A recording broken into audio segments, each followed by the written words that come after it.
Imagine lying beneath a night sky so clear you can see the faint shimmer of distant galaxies.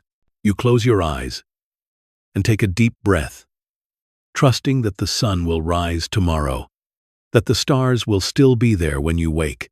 But what if I told you, you don't actually know that? This is the unsettling, yet strangely comforting world of David Hume, an 18th-century philosopher who quietly dismantled humanity's obsession with certainty. Hume whispers into our restless minds, certainty doesn't exist. And that's okay. He lived in an age of discovery and optimism, when science promised to explain everything. Yet Hume dared to ask, how can we really be sure? We expect fire to burn, bread to nourish, rivers to flow. But those expectations rest not on absolute knowledge, but on habit. Tonight, as you drift into sleep, let Hume's philosophy become a lullaby. We'll explore how he saw belief, knowledge, and the mind itself as fragile, beautiful constructions.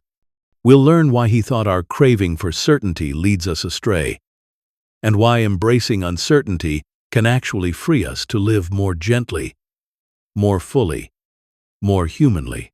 This is not just a lecture. It's a journey through thought, a meditation on doubt, and an invitation to let go. Let your thoughts wander. Let your body soften, and let Hume's vision carry you into the calm waters of sleep. Because certainty is an illusion, but wonder, curiosity, and rest are very real. The air of Edinburgh in the mid-18th century carried a quiet rhythm that still feels alive if you close your eyes and imagine it. The city was a place of cobbled streets, winding between tall stone buildings, their facades weathered by mist and the faint salt carried inland from the nearby sea. The evenings came with a slow, deliberate hush.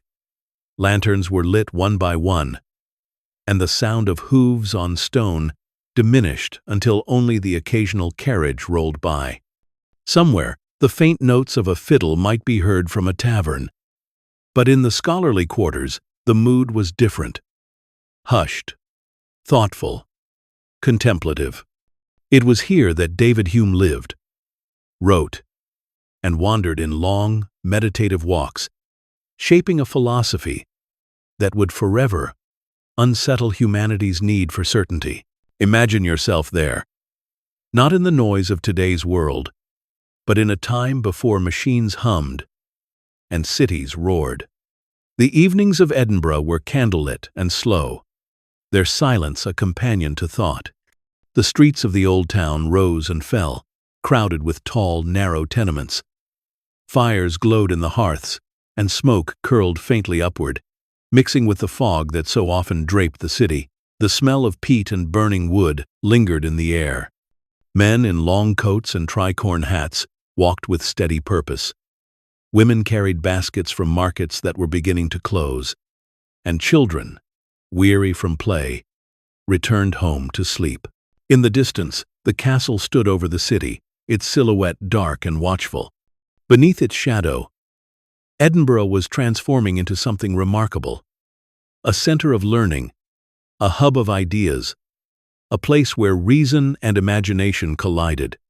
This was the Scottish Enlightenment, a flowering of thought and inquiry that rivaled any movement in Europe. And at its heart was David Hume, a man of calm demeanor, sharp mind, and a vision that seemed to dissolve the illusions most of us cling to. Hume's Edinburgh was alive with conversation. Taverns and coffeehouses were not merely places for drink, but places for debate, where lawyers, physicians, professors, and ministers gathered to argue over politics, theology, and philosophy. Words mattered here. Arguments mattered, but in the quiet of the evening, after the talk and clamor had settled, what remained was the solitude of thought, the personal confrontation with questions that no debate could fully resolve. That was Hume's true world.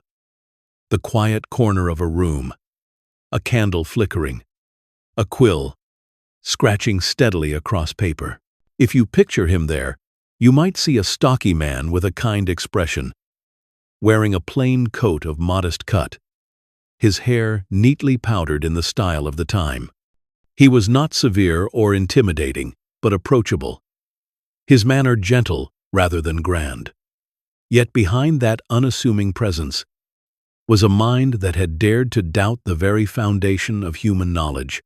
Where others sought to confirm certainty, Hume questioned whether certainty was ever possible at all. The city itself encouraged such reflection. Edinburgh's climate, often grey and damp, invited inwardness.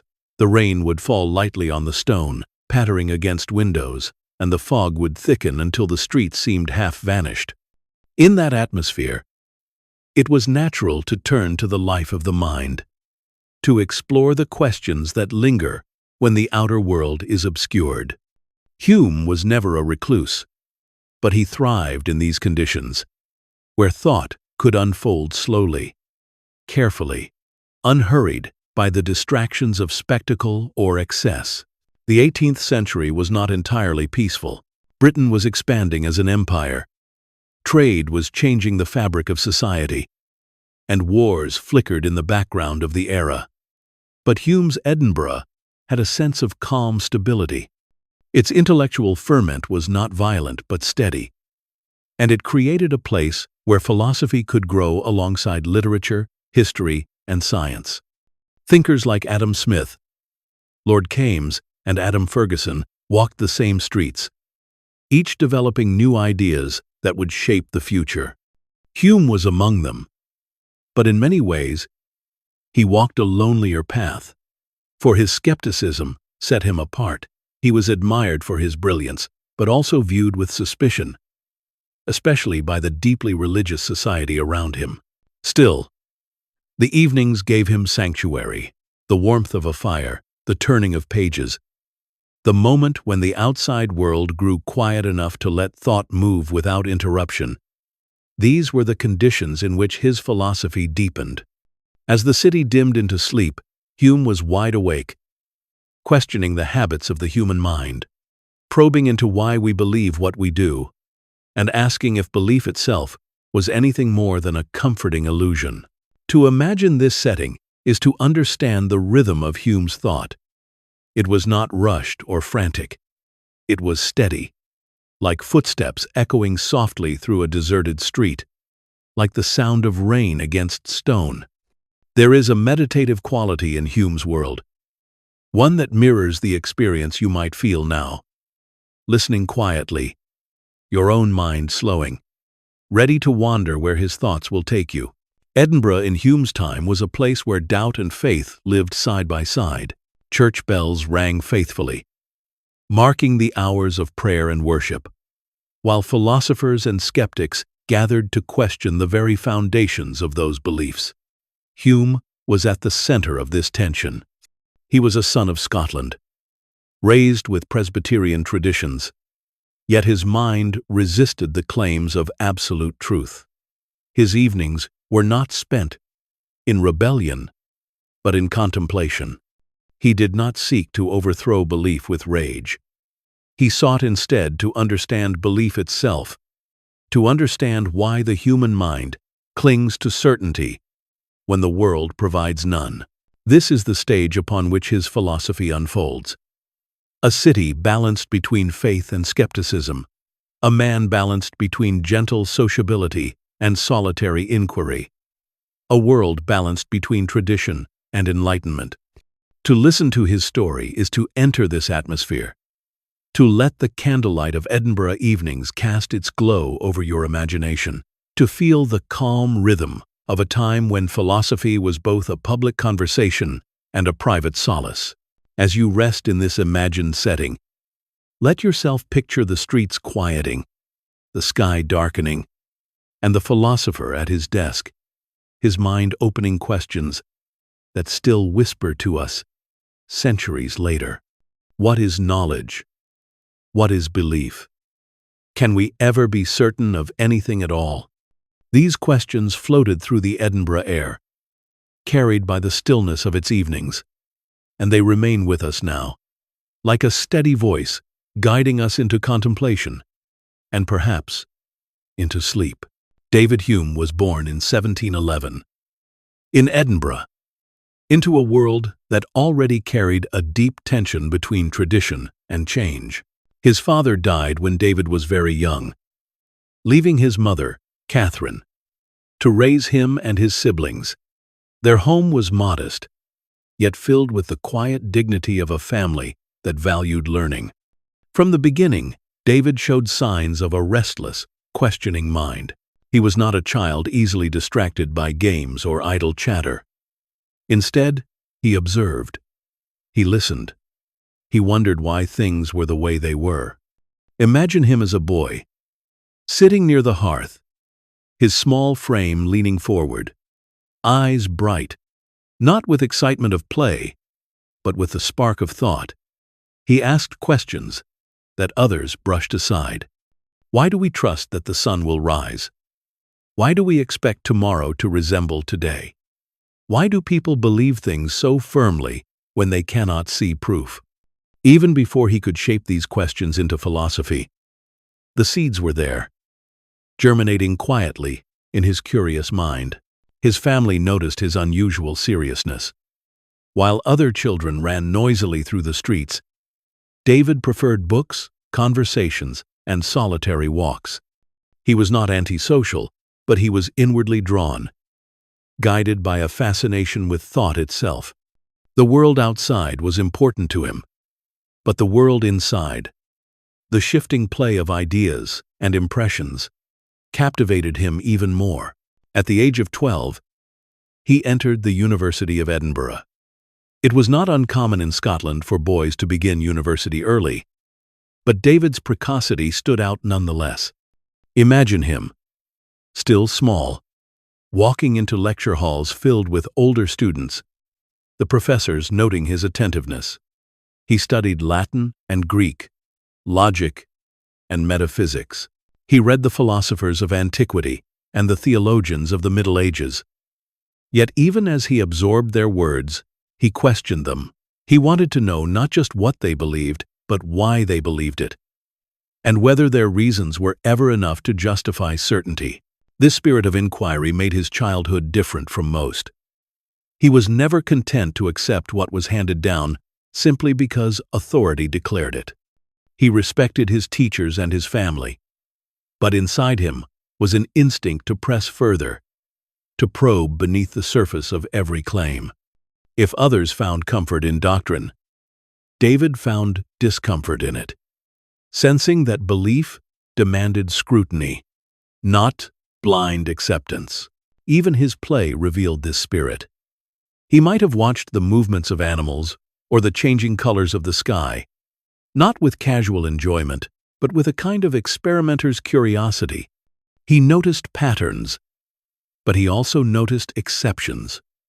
Where others saw consistency, he wondered if it was only habit. Did the rain fall today because it had fallen yesterday? Or was each drop independent, each storm unique, with no guarantee of repeating? These were not idle thoughts. They were the beginnings of what would later become his great insight, that our expectations of the future are grounded in nothing more than the repetition of experience, and that certainty is never truly ours. Hume's mother nurtured his seriousness. She was pious and dutiful, but she also allowed her son space to follow his own path. In this combination of discipline and freedom, he developed his independence. He admired her devotion but did not imitate it blindly. Instead, he took her strength as a model for his own intellectual courage. The courage to resist the comfort of easy answers. As a boy, he was already discovering what would mark his whole life. The awareness that knowledge is fragile, that the mind invents coherence where none may exist, and that true wisdom lies not in claiming certainty, but in recognizing its absence. Yet this realization did not make him gloomy.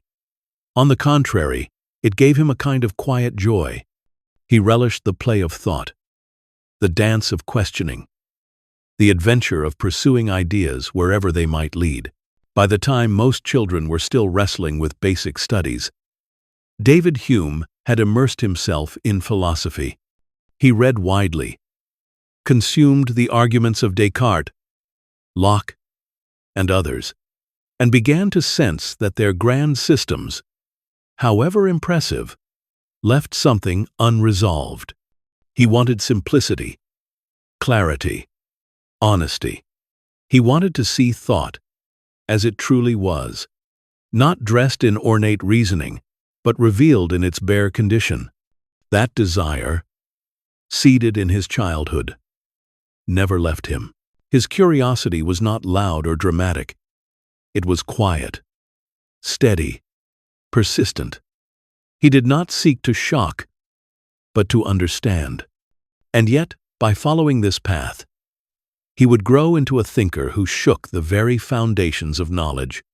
All of this began with a child sitting quietly, asking questions others would not ask, questions that echo still in our own restless minds. When we wonder why we believe what we believe, when you strike a match and hold it to paper, you expect the flame to spread. You don't even hesitate. You know, with a confidence that feels beyond question, that the fire will burn, that the paper will darken, curl, and crumble into ash. You have never needed to prove this certainty each time anew. It feels as obvious as breathing. And yet, if we pause, if we trace the steps of our confidence carefully, what we discover is not an iron law of reason, but something far humbler and more fragile: the force of habit. David Hume saw this simple truth with extraordinary clarity. He recognized that human beings live by expectation, not by demonstration. We don't calculate afresh every time we touch water, whether it will wet our hands. We don't run experiments each morning to see whether the sun will warm us or whether bread will satisfy our hunger. We simply assume these things, and that assumption feels like knowledge.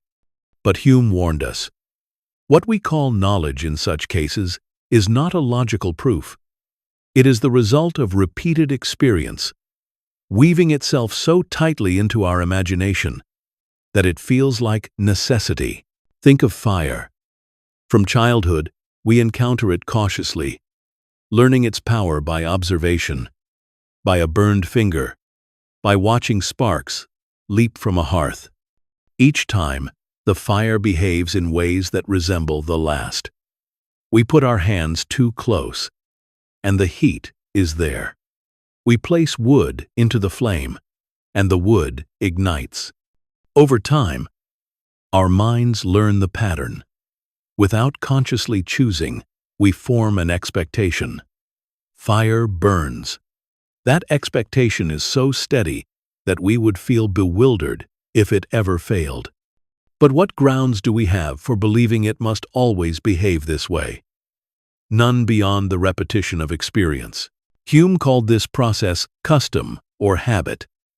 The mind, he observed, is shaped by repetition. When events follow one another consistently, fire and burning, water and wetness, bread and nourishment, we cannot help but expect the second event after the first. The connection is not one of reason but of imagination. Our minds are creatures of association, tying ideas together until they seem fused. It is habit that assures us that tomorrow will resemble today, not logic. This realization can feel unsettling at first. If habit, and not reason, anchors our daily expectations, does that mean everything is fragile? Does it mean that the trust we place in the ordinary course of life is baseless? Hume would say not baseless, but limited. Habit is strong. Habit is powerful. It is the glue of experience. But it is not infallible. We cannot prove that the future must mirror the past. We can only acknowledge that we are so constituted that we expect it will. Imagine again water flowing in a stream. From the first trickle you saw as a child To the rivers you have stood beside as an adult, the experience has been the same. Water runs downward, guided by gravity, filling its channels. And so, when you hear the word water, when you see it glisten, your mind leaps ahead. It will flow, it will cool, it will quench thirst. You do not prove these things. You do not need to. The rhythm of repetition has engraved them in your imagination. This is the quiet genius of Hume's thought. He shows us that belief is less like a fortress of logic and more like a melody learned by heart. It is a rhythm the mind cannot resist. A song of expectation played each time experience repeats itself. To live without habit would be impossible. To distrust every pattern would paralyze us. But to mistake habit for certainty, Hume suggests, is to confuse the music with the ground it stands on. As you listen to this now, notice how your own mind relaxes into habit. The cadence of the voice, the gentle pacing of thought, the way one sentence follows another, all of it teaches your mind what to expect next. You cannot prove what the next words will be, but you lean toward them, ready to receive them. Habit is at work even here, guiding you softly toward trust. Hume's insight about habit reshapes how we see the ordinary. Each small expectation, the warmth of fire, the flow of water, the nourishment of bread, is not a conclusion of reason but a gift of repetition. Life becomes smoother, more bearable, because our minds cannot help but draw these lines. Habit is the hidden architect of daily comfort. It is why we wake without terror each morning, confident that the world will be familiar. Without it, each moment would be chaos, unconnected to the last. And so, in the stillness of thought, Hume invites us to see ourselves differently. We are not masters of certainty. We are not creatures who reason our way to every belief. We are dreamers who live on memory, trusting the past to echo into the future, lulled by habit into a gentle rhythm that makes the world inhabitable. That rhythm is fragile, yes, but it is also soothing, like the steady lapping of waves against a shore. As you lie here, imagine the flow of habit as a current carrying you gently along. Fire will burn, water will flow, bread will nourish not because of proof, but because of the deep, quiet music of repetition that your mind has learned to trust. This is the nature of habit, Hume tells us. It is not certainty, but it is enough. Each morning, we greet the dawn as though it were inevitable. The light slips across the horizon. The sky shifts from darkness to gray, and then to color, and we take it for granted. The sun has always risen. It rose yesterday, the day before, the year before, for all the years anyone remembers. And so, we tell ourselves, it will rise tomorrow. Yet David Hume asks, how do we know this? The truth, he says, is that we don't. We cannot prove it. We can only expect it. And expectation is not certainty. This is what he called the problem of induction. Induction is the process of reasoning from repeated experiences to general conclusions. You observe the sun rise again and again, and you infer that it will always rise. You see fire burn every time it touches paper, and you conclude that fire always burns. You notice bread nourishing the body, and you assume it always will. Induction is the foundation of science, of daily life, of common sense. But here is Hume's unsettling question. What grounds do we have for believing that the future must resemble the past?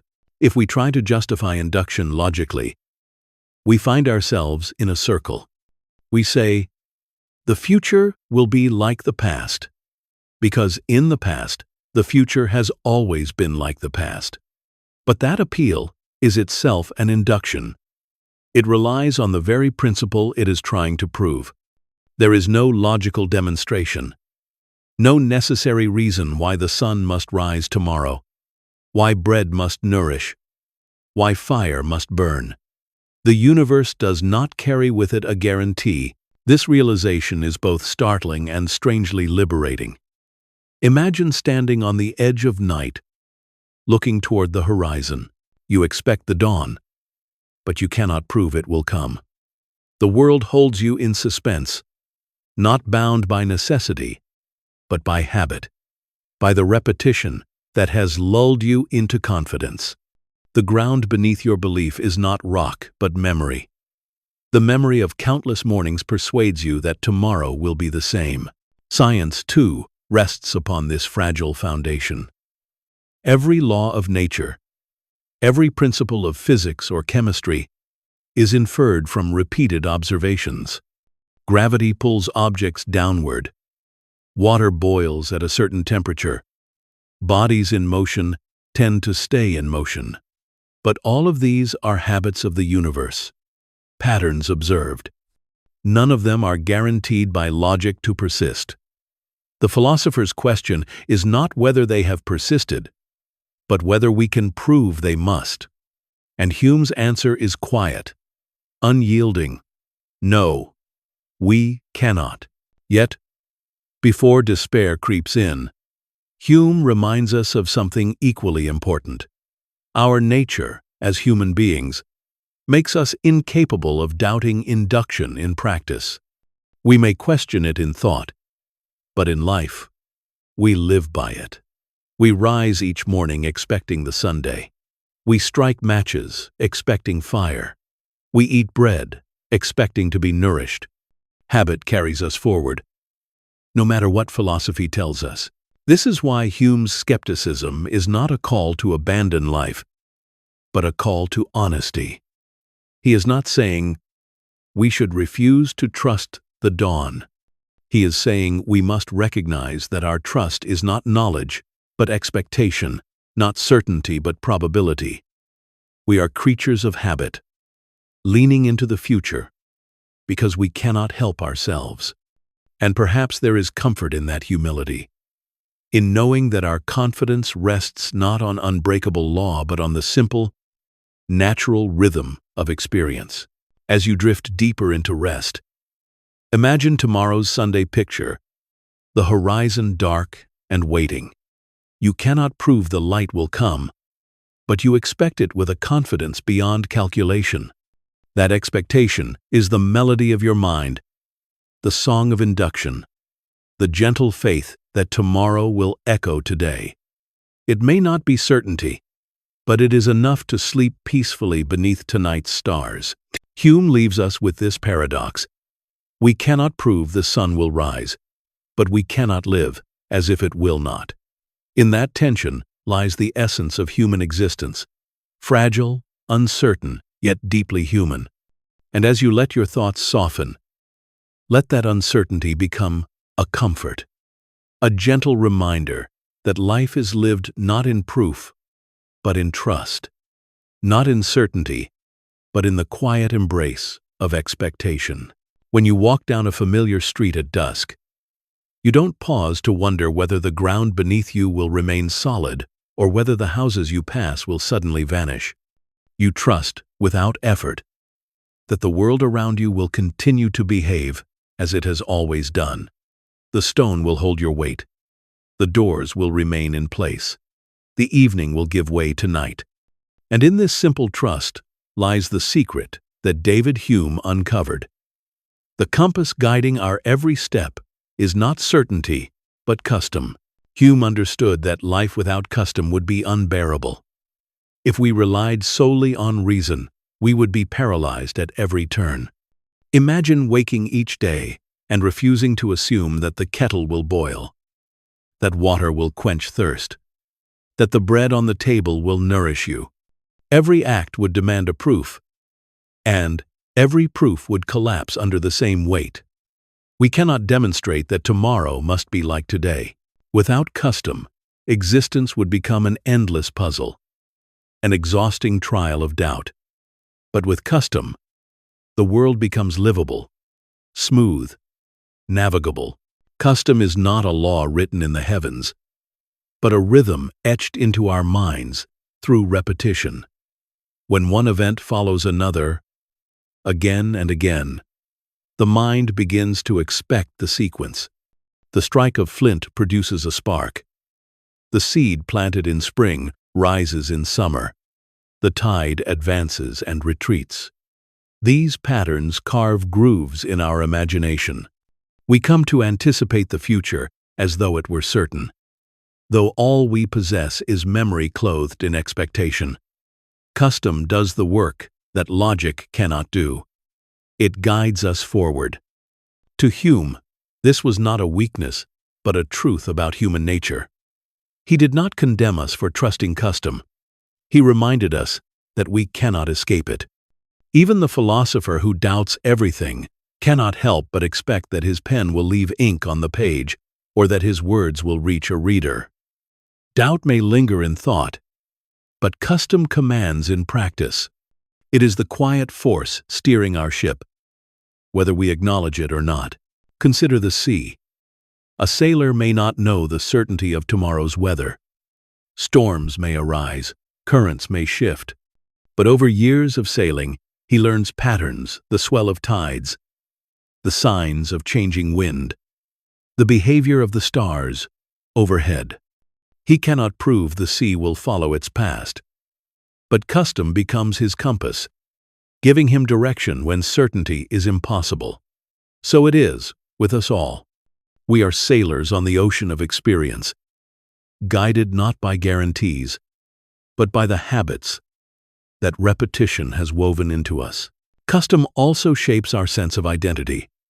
From childhood, we learn what to expect of others: a parent's embrace, a teacher's voice, a friend's laughter. Each repetition builds the map of our inner world. When someone behaves differently, we feel surprise, even betrayal, because custom has trained us to expect otherwise.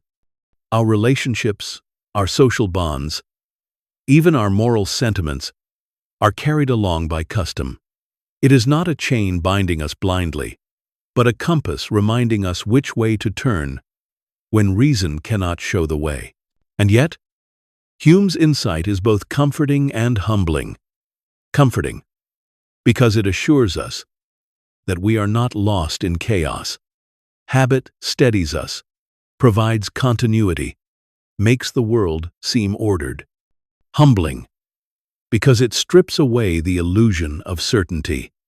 We are not possessors of unshakable truth, but travelers, guided by signs, carved into our imagination through experience. The compass of custom points us forward, but it does not guarantee the destination.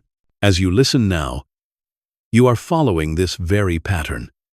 The words come one after another, and you expect that they will continue. You cannot prove what sentence will appear next, but you lean into it, carried by the rhythm of custom. In this way, Hume's philosophy is not an abstraction but a mirror of your own experience. The way your mind moves, the way your expectations form. Custom is the quiet law of thought, and without it, the mind would be adrift. To sleep is itself an act of trust in custom. You close your eyes each night, confident that morning will come, that dreams will rise and dissolve, that your body will wake renewed. You cannot prove that tonight will follow the pattern of all the nights before, but habit comforts you, assures you that the rhythm will continue.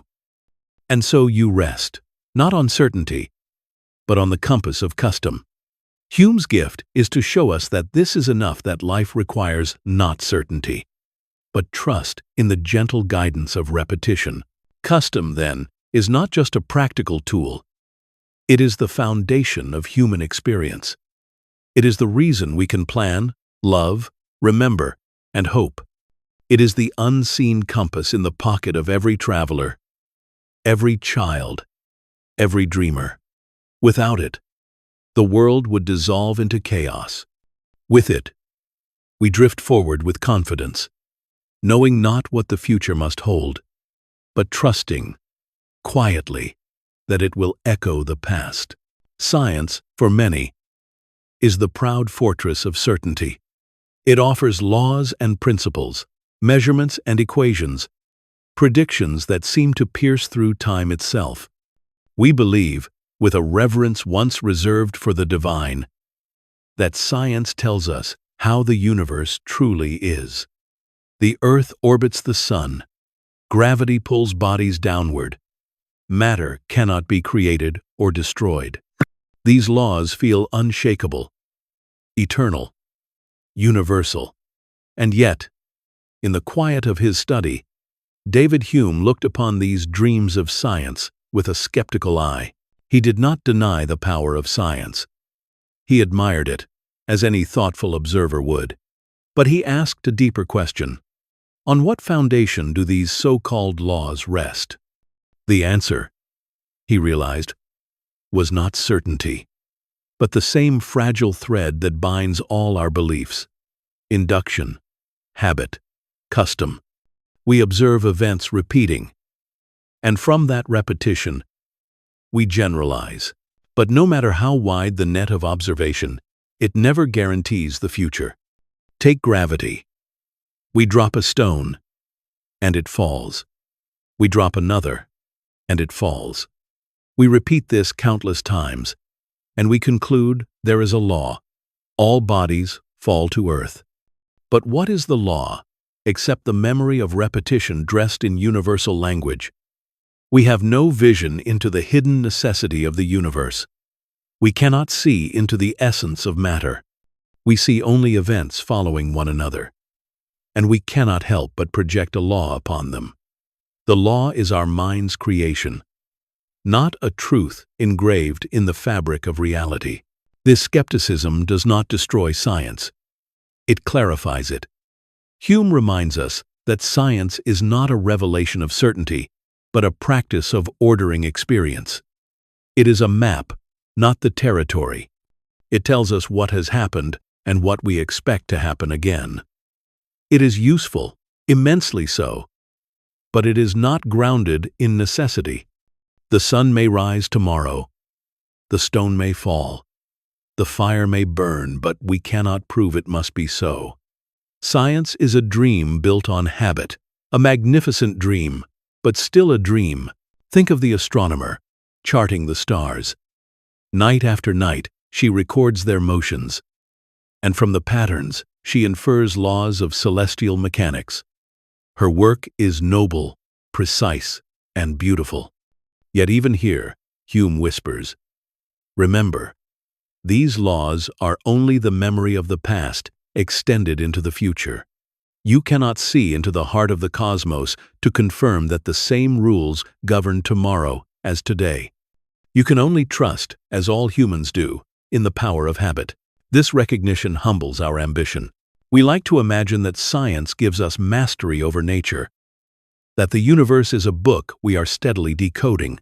But Hume's philosophy reminds us that the book has no final page, no ultimate guarantee. We are interpreters of patterns, not possessors of eternal truths. Our laws are provisional, always subject to revision, always grounded in experience rather than certainty. And yet, there is a kind of beauty in this humility. To dream of science is to dream of order, to hope that the world is intelligible. Hume does not ask us to abandon this dream. He asks us to see it clearly, to recognize that it rests not on necessity, but on custom. The scientist, like the sailor, navigates by patterns. The stars have risen before, and so they are expected to rise again. The apple has fallen before, and so it is expected to fall again. These are not eternal laws, but habits written into our minds by repetition. As you listen, you might feel the comfort of this perspective. The world is not less wondrous because certainty eludes us. It is more wondrous, more alive, more open. Each dawn is not a necessity, but a gift. Each law not a commandment, but a melody of memory.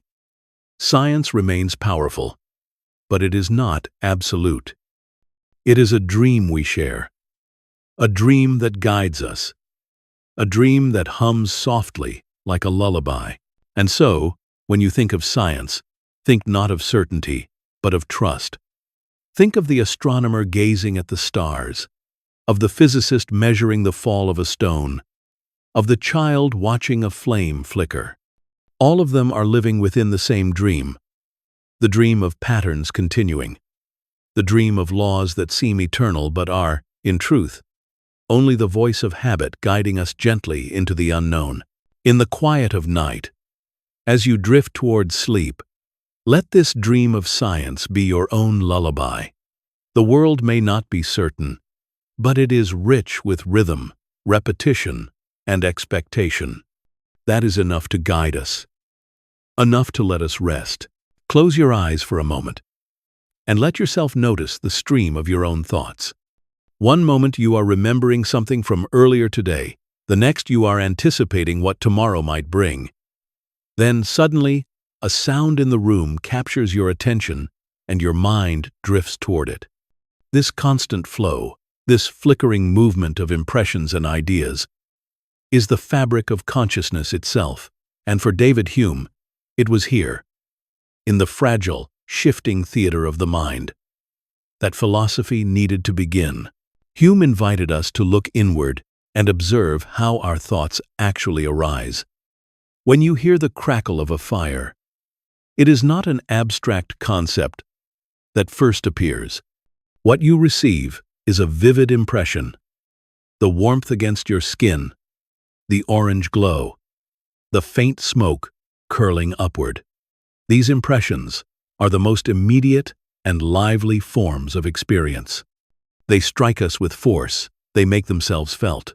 Later, when you remember the fire, when you imagine its warmth, though it is no longer before you, the experience returns in a softer form, as a thought, a recollection, or an idea. This distinction between the vivid immediacy of impressions and the gentler echo of ideas was central to Hume's account of the fragile mind. He called the mind fragile, not to suggest weakness, but to emphasize its delicacy, its sensitivity, its constant vulnerability to the passing stream of impressions. Unlike the grand systems of philosophy that sought eternal truths written into the soul, Hume saw the mind as a stage where perceptions appeared and vanished. There was no permanent self beyond these perceptions, no immovable anchor holding them in place.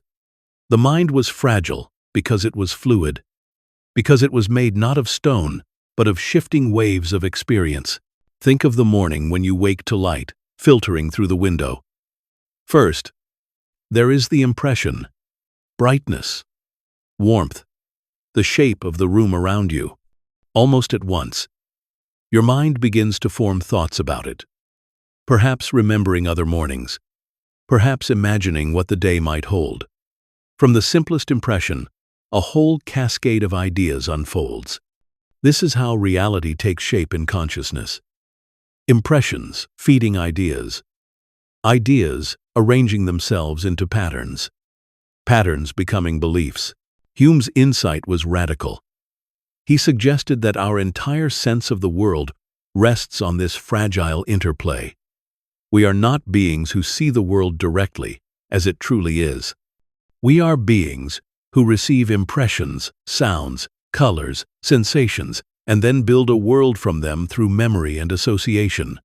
Our reality is a construction, not a mirror.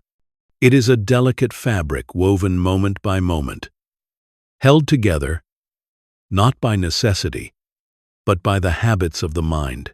This fragility becomes clear when impressions change or fail.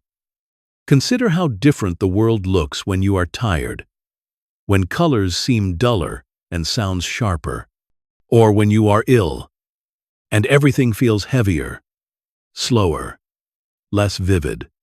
Even your sense of time shifts. Minutes, stretching, or collapsing. The mind's experience of reality bends with these changes. What you take as solid truth is, in fact, shaped entirely by the condition of your fragile mind. Hume's reflections lead us to humility.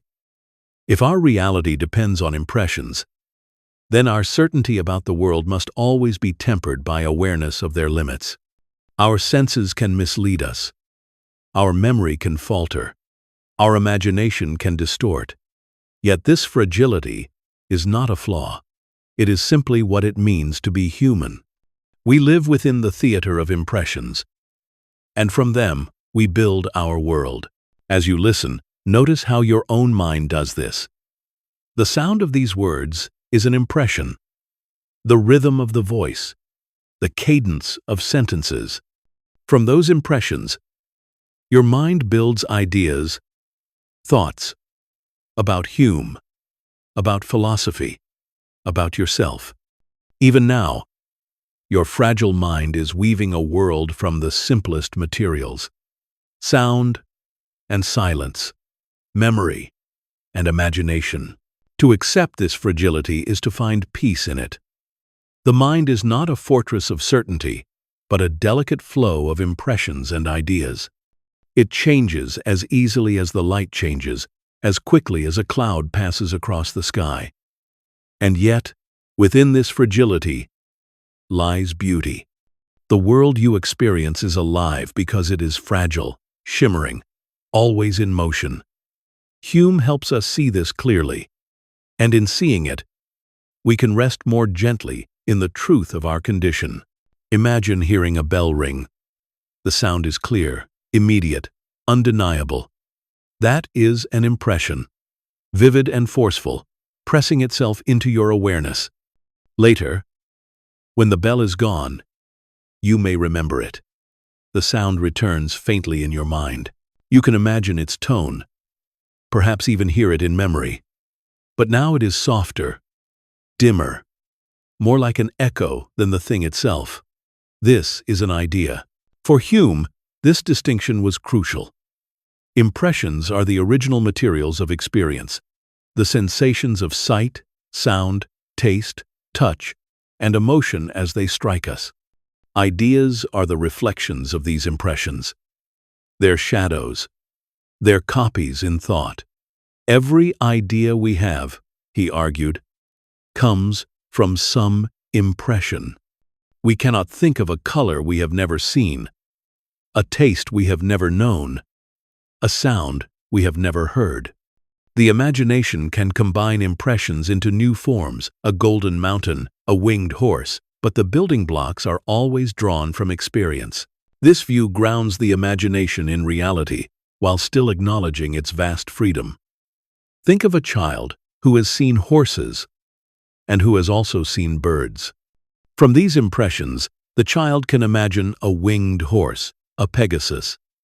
The idea feels new, but it is made entirely from the recombination of impressions. Our most fantastic dreams, our most elaborate philosophies, even our most intricate scientific theories, all, in Hume's view, are rearrangements of the impressions given to us by experience. This distinction also reveals the quiet hierarchy of the mind. Impressions come first. They strike us with force. They shape the raw material of consciousness. Ideas follow after, softer and more pliable. They can be shaped, recalled, recombined. But without impressions, ideas would have nothing to echo. The imagination, for all its power, depends on the gifts of the senses. Consider how memory works. When you recall a dear friend's face, you do not see it with the vividness of an actual encounter.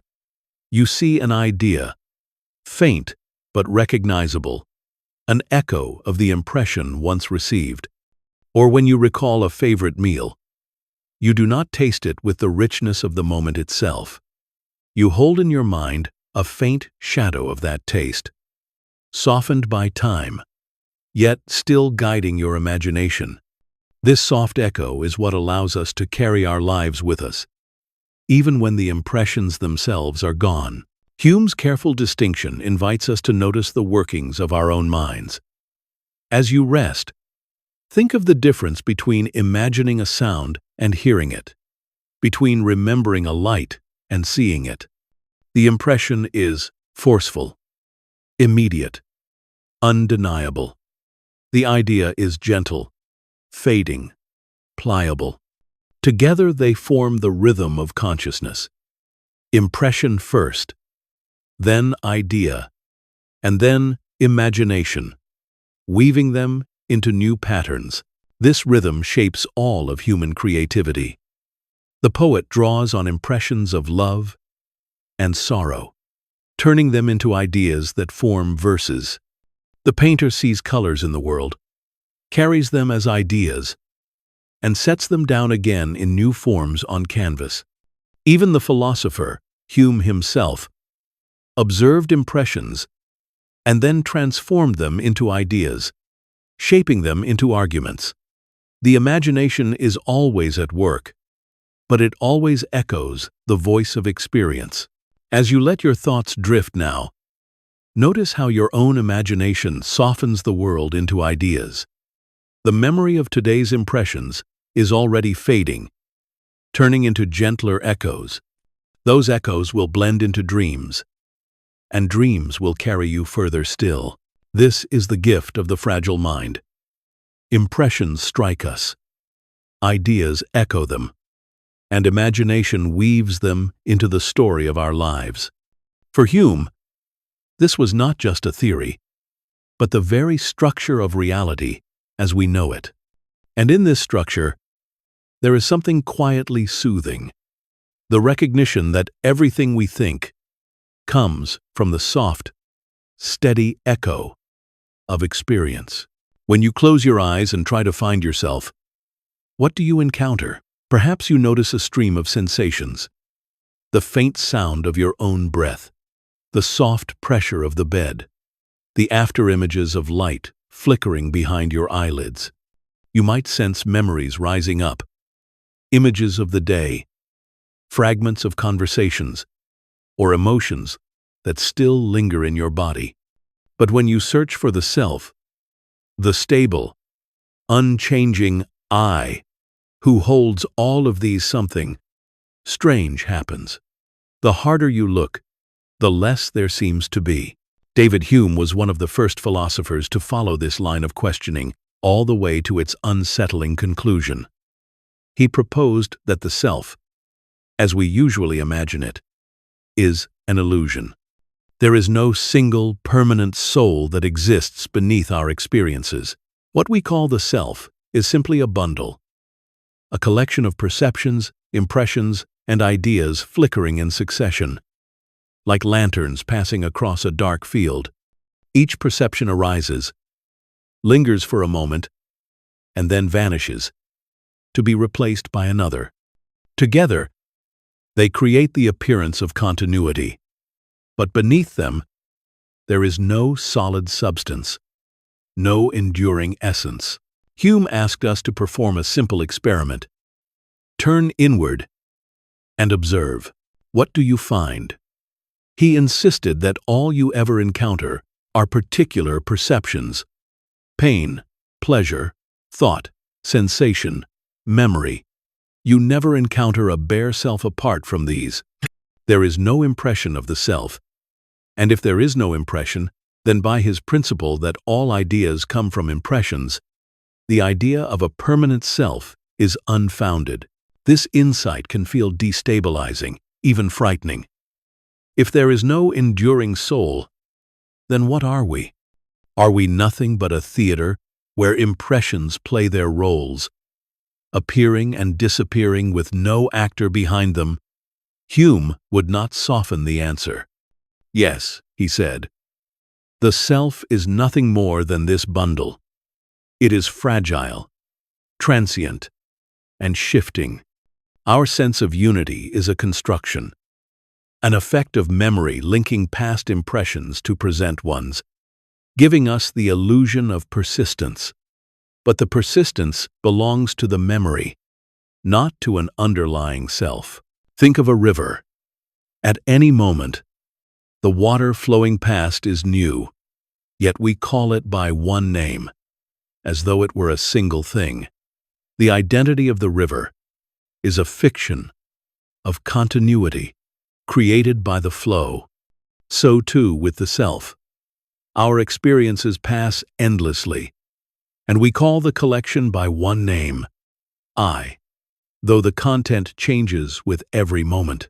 Hume's metaphor invites us into a more fluid understanding of existence. The self is not a fortress, not an immovable core, but a dance of flickering perceptions.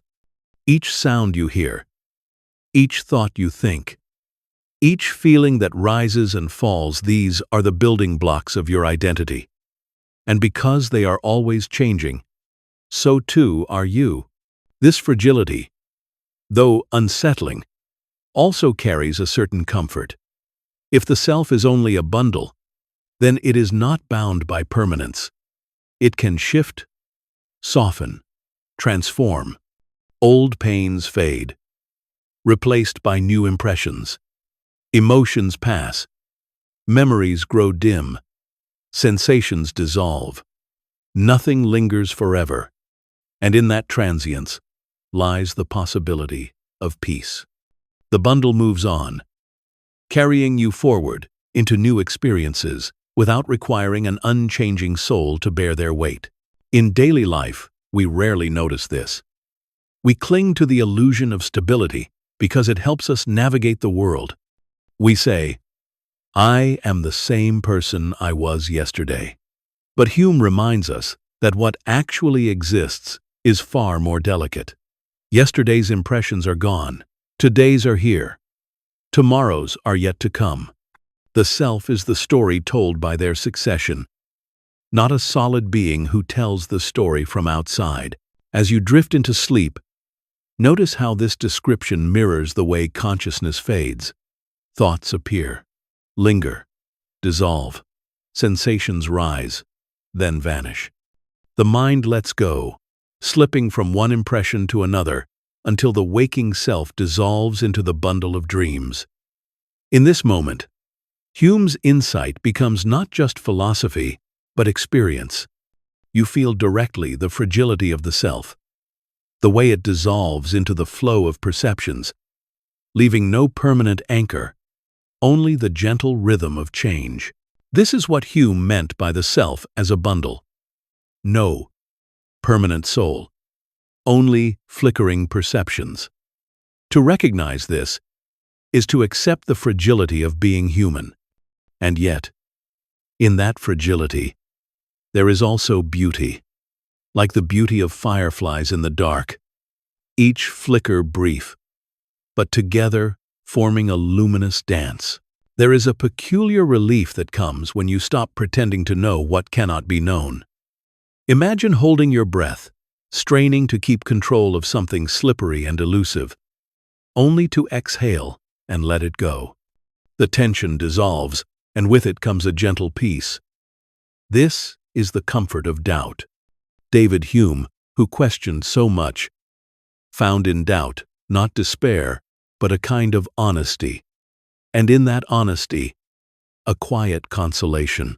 We are often told that certainty is the foundation of peace. Religious faith promises absolute truths. Science, when misunderstood, is taken to offer unshakable laws. Political ideologies declare that history moves toward fixed ends. But Hume urged us to recognize that certainty is an illusion. Human beings are not built for certainty. We are built for probability, for trust in patterns, for expectations guided by habit. To demand more than this is to demand what nature has not given us. When we insist on certainty, we create anxiety. We cling to doctrines, theories, and assurances, but deep inside, we know they can never be fully proven. The pressure to believe with absolute conviction leads to conflict both within ourselves and with others who hold competing certainties. The mind becomes rigid, defensive, fearful of any challenge. False security Hume would say, is more dangerous than doubt, for it builds a fortress on sand. By contrast, to accept uncertainty is to accept the human condition. We do not know with necessity that the sun will rise, but we expect it with confidence born of experience.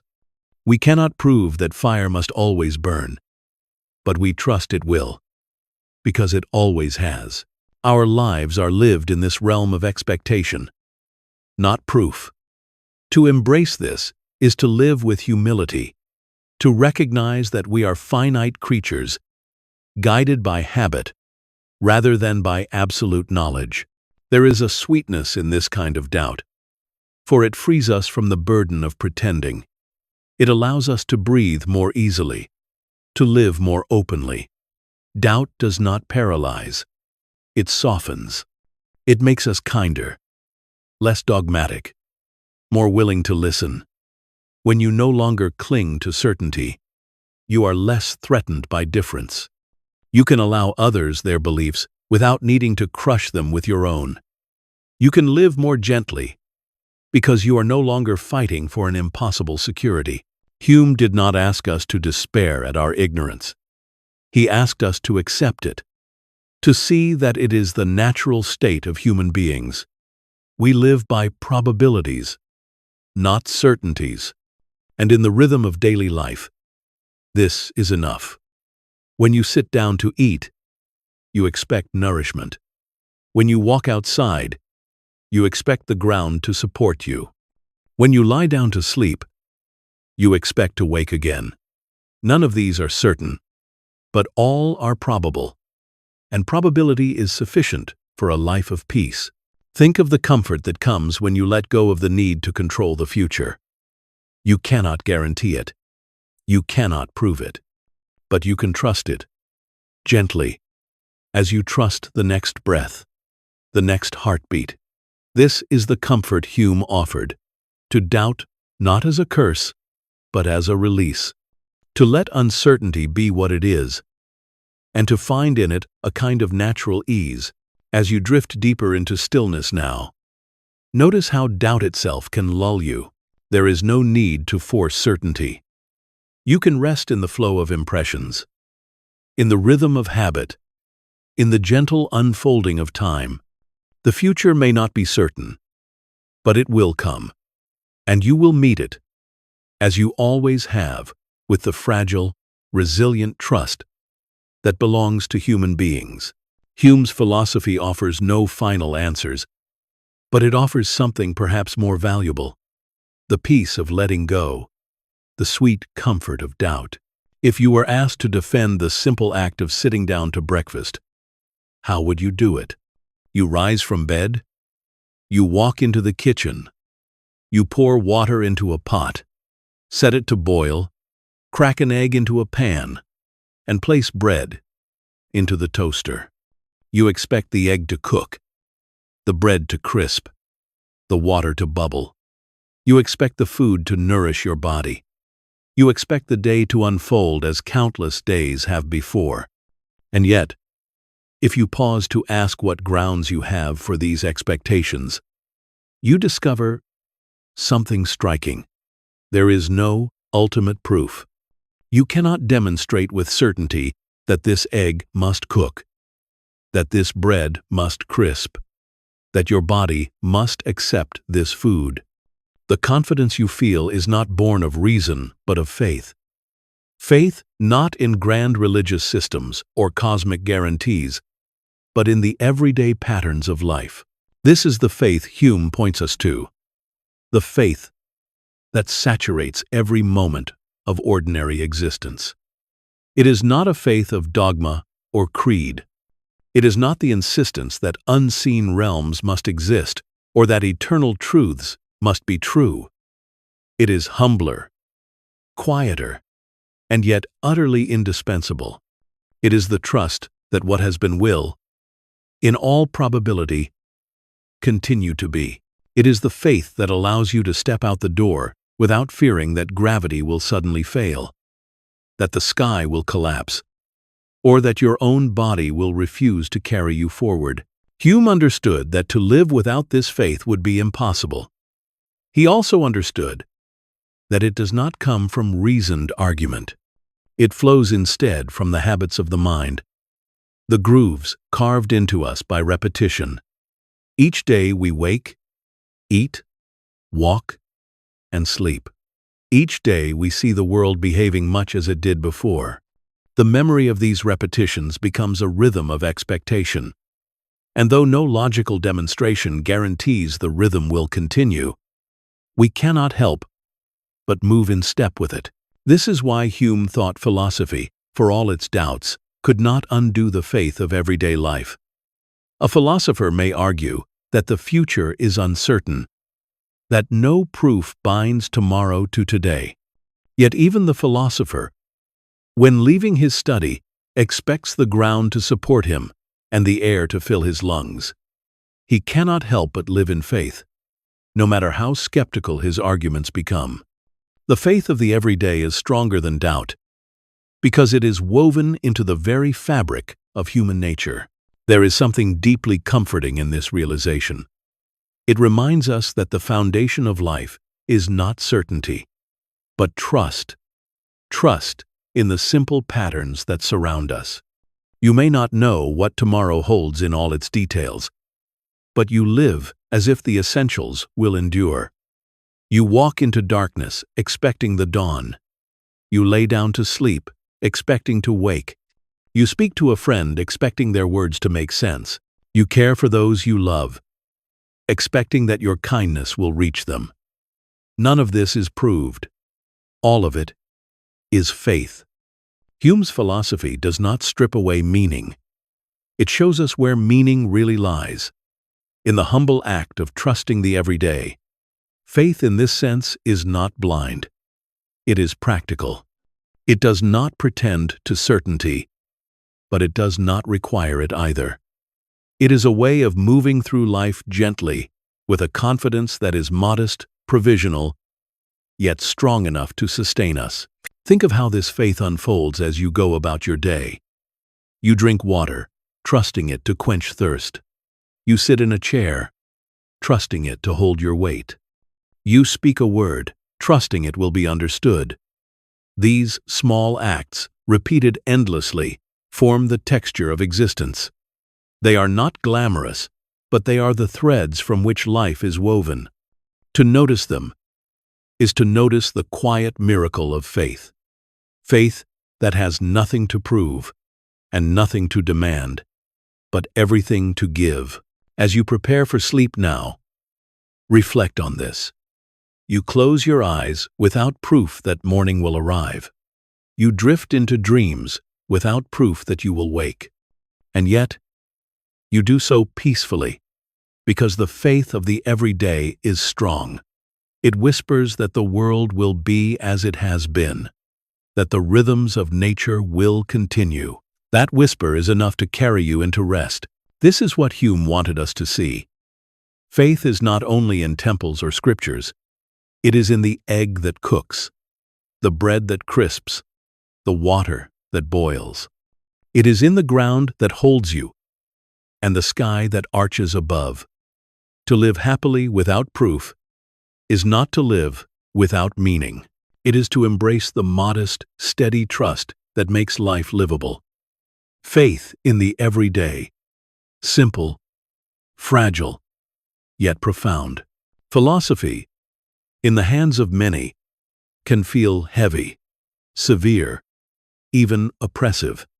It can seem like a domain of solemn arguments, harsh logic, and disputes fought with sharp words.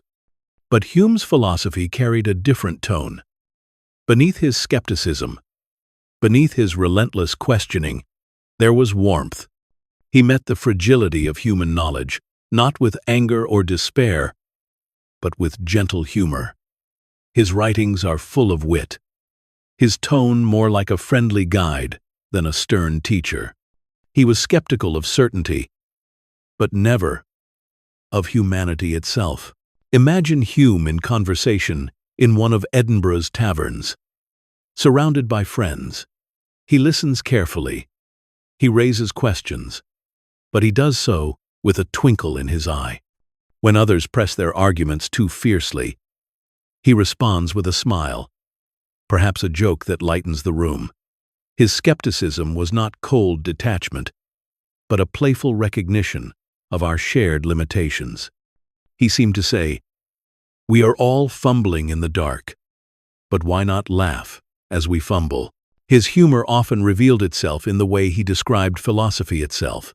He would point out, with a kind of amused honesty, that philosophers claim to build systems of eternal truth, and yet these systems collapse again and again.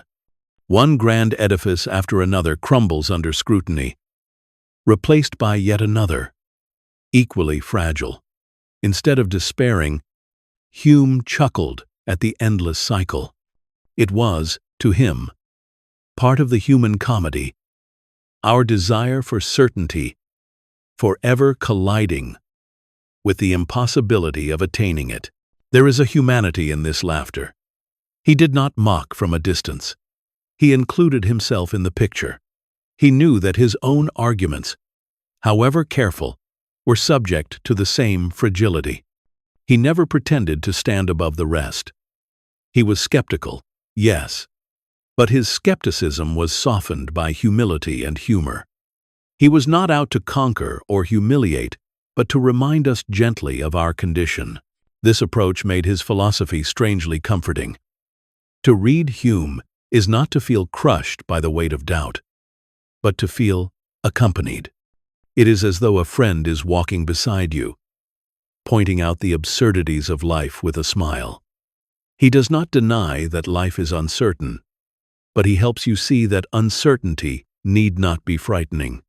It can be a source of play, of curiosity, even of joy. Consider his reflections on human reasoning. He observed that we are guided by habit, that we cannot prove the future will resemble the past. This is a serious philosophical point. Yet he presented it with a lightness of tone. He did not thunder about the collapse of knowledge. Instead, he wrote with a kind of shrugging humor. Such is the infirmity of human understanding. He made us smile at our own limitations, even as we recognized their depth. This gentle humor also extended to his view of human passions. He knew that people are often driven not by reason, but by desire, pride, vanity. Instead of condemning this, he described it with playful honesty. "We are not purely rational beings," he said, "but why expect otherwise? To expect humans to be ruled entirely by reason is itself unreasonable. Better to accept our passions with a smile, and to understand them with clarity." There is wisdom in this warmth. By softening philosophy with humor, Hume made it easier to bear. He helped us see that doubt need not lead to despair, that fragility need not lead to fear. He taught us that philosophy, like life itself, is best met with both seriousness and laughter. As you listen now, let yourself feel that warmth. Imagine Hume not as a stern figure in a dusty book, but as a companion, smiling gently, reminding you that you do not need certainty to live well. You can doubt and still laugh. You can question and still love. You can face the unknown with both honesty and humor. His gentle approach remains rare in philosophy, and perhaps that is why his voice endures. It reminds us that even in the midst of doubt, we can remain humankind, warm, and capable of laughter. Hume's humor is the smile of philosophy, a reminder that truth is fragile, but life is still worth living. The question of freedom is one that haunts human life. When you pause to reflect on your own actions, when you choose to speak, to move, to extend a hand, or to hold back, you feel a sense of authorship, as though you are the origin of your choices. Yet when philosophers and scientists examine these same actions, they see causes stretching out behind them, long chains of influence, habits, and conditions that shape every decision. How can freedom and necessity coexist? Are we truly free? Or are we merely passengers carried along by the currents of cause and effect? David Hume believed the answer was not found in extremes but in reconciliation. He saw that freedom and necessity, far from being enemies, were inseparable companions. To understand this, he asked us to look carefully at what we really mean when we talk about freedom. If by freedom we mean acting without any causes at all, then such freedom is impossible. Every action has a cause. Every decision arises from motives, character, and circumstances. To demand a freedom outside this causal web is to demand incoherence, to ask for an action without a reason, a choice without any connection to who we are. But if by freedom we mean something more modest, something truer to our lived experience, then freedom is not only possible, it is the very condition of human life. Hume described it as the liberty of acting according to the determinations of the will. In other words, we are free when our actions follow from our own desires, choices, and character, rather than from external compulsion. If you raise your hand because you wish to, you are free, even if your wish itself arises from prior causes. If someone forces your hand upward against your will, you are not free. Freedom, then, is compatible with necessity. This view, often called compatibilism, softens the stark conflict between determinism and liberty. For Hume, necessity is nothing more than the regularity of causes and effects, the observation that similar motives in similar circumstances produce similar actions. Just as fire reliably burns and water reliably flows, human beings act according to their character and circumstances. This necessity does not threaten freedom, because freedom lies in acting as one wishes, not in acting without causes. In fact, without necessity, freedom would lose its meaning. If our actions were completely uncaused, they would be random, unpredictable, disconnected from our character. Such randomness would not be freedom, but chaos. To illustrate, Hume often pointed to the practices of daily life. When we praise or blame others, we do so because we assume their actions flowed from who they are. If a person acts kindly, we attribute that kindness to their character. If they act cruelly, we see it as an expression of their motives. But if their actions were entirely uncaused, if they erupted from nowhere, disconnected from personality, then praise and blame would make no sense. Responsibility presupposes causation. Far from undermining moral life, necessity grounds it. This is where Hume's insight feels both radical and deeply calming. Our freedom is not absolute, but it is real. It exists within the web of causes, not outside it. We are not self-created beings, immune to influence. But neither are we puppets. We are creatures whose actions flow from our inner springs of desire and thought. To be free is not to sever those springs, but to let them run without external compulsion. Imagine standing at a crossroads.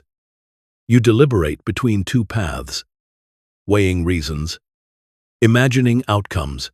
Your choice feels meaningful precisely because it flows from your reflection, your values, your motives.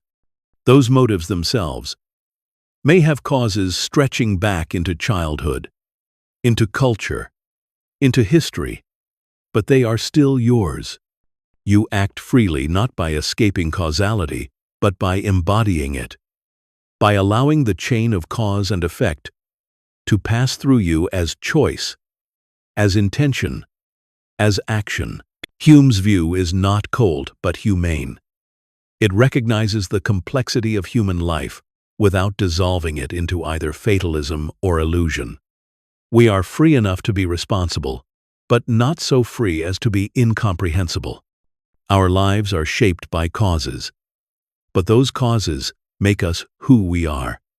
Freedom and necessity, far from being opposed, are woven together in the fabric of our existence. As you settle into rest, think of this reconciliation as a kind of lullaby. You need not fear that necessity robs you of liberty. You need not fear that freedom is an illusion. Instead, see that your choices are both shaped and real, both caused and yours. Like the flow of a river guided by its banks, your actions are directed by character and circumstance, yet still flow with the freedom of movement. This is the balance Hume offers, a vision of human life where freedom and necessity join hands, where choice is both shaped and genuine, where responsibility rests not on impossible absolutes, but on the steady truth of human nature. When people speak of morality, they often imagine a realm of absolutes, unchanging truths written into the fabric of the universe, commandments that hold for all times and places. But David Hume looked more closely at human life and found morality not in the heavens, but in the heart. He argued that ethics is not the product of abstract reason or divine decree. It arises instead from sentiment, our feelings of approval and disapproval, our capacity for sympathy with others, our shared human emotions. This was a radical departure from the moral theories of his time. Philosophers often sought morality in reason, arguing that rational deduction could tell us what we ought to do. Others grounded it in religion, claiming that divine authority provided the standard of right and wrong. Hume challenged both views. Reason, he said, is the slave of the passions. It tells us how to achieve our ends, but it cannot tell us which ends to choose. Religion, he suggested, may inspire devotion, but it cannot provide evidence for moral truths. Morality, at its core, flows from human nature itself. When you see someone in pain, you feel a tug of sympathy. When you witness an act of kindness, you feel warmth and approval. When you hear of cruelty, you recoil with disapproval. These feelings are immediate, not the product of calculation. They guide us long before arguments appear. Hume believed these sentiments form the true foundation of ethics.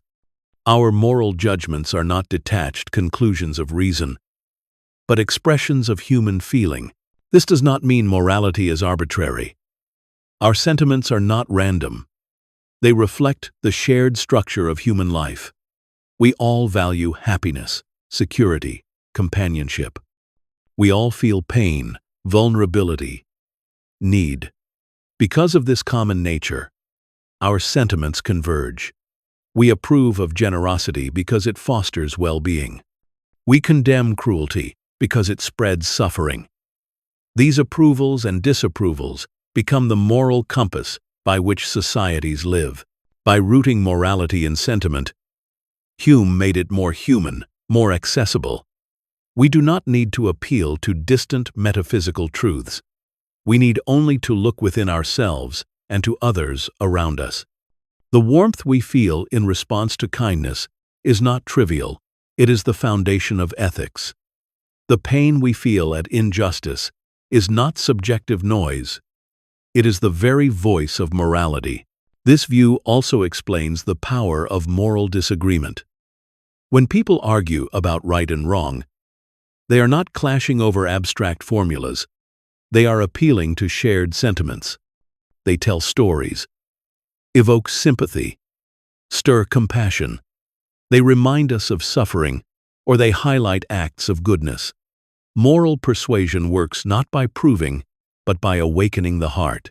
Hume's vision of morality without absolutes also offers humility.